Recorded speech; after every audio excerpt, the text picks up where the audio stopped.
Hello and welcome. I'm Christine Zhou reporting for ATF TV from London. Today we are pleased to welcome Jason Yek, Senior Asia Country Risk Analyst from Fitch Solutions. Jason joins us from Singapore to talk about the economic impact of Myanmar's ongoing political upheaval. Jason, welcome to ATF TV. Thanks for having me, Christine. Jason, the upheaval in Myanmar seems to be worsening with over 600 people reportedly killed in anti-coup protests.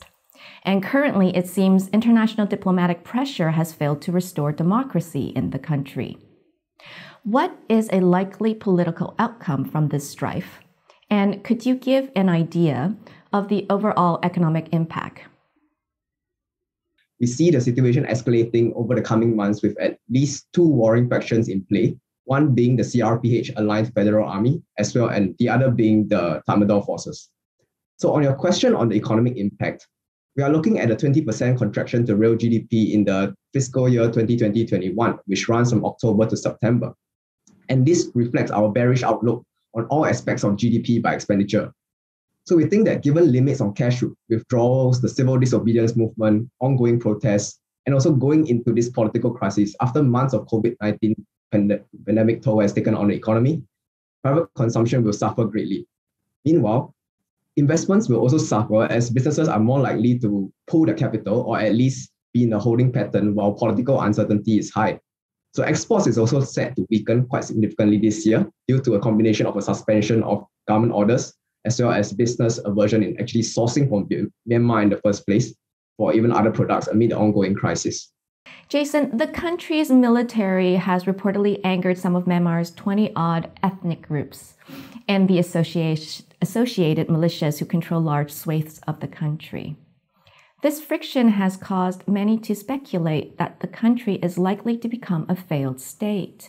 How will this impact the region, and what do you think it will take for the country to return to stability? With the civilian faction receiving combat support from field-tested militias right now, we think that the domestic conflict is only set to escalate further.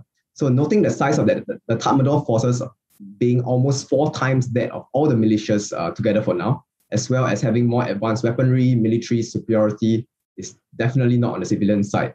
And this could see the conflict result in a worsening refugee crisis for the surrounding countries. So for this, what I'm talking about are Thailand, India, and Bangladesh. And these 3 countries have already seen an inflow of refugees.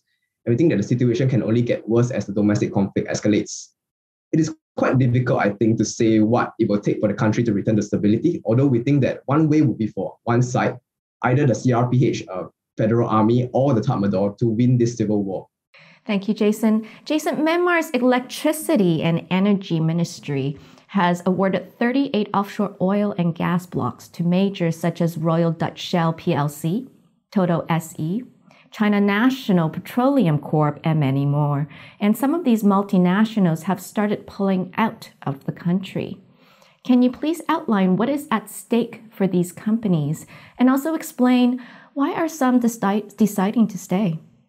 Resource extraction is a lucrative industry and could be one factor to consider for these companies wanting to remain. But we think more importantly, the implications are actually bigger for the Tatmadaw's perspective, as with the economy in freefall and tax collections with it, combined with Western efforts to curb official government revenues, we think that resource revenues and other unofficial revenue sources will now become increasingly important so as to hold on, so as to fund their resupply efforts for the military forces during this conflict.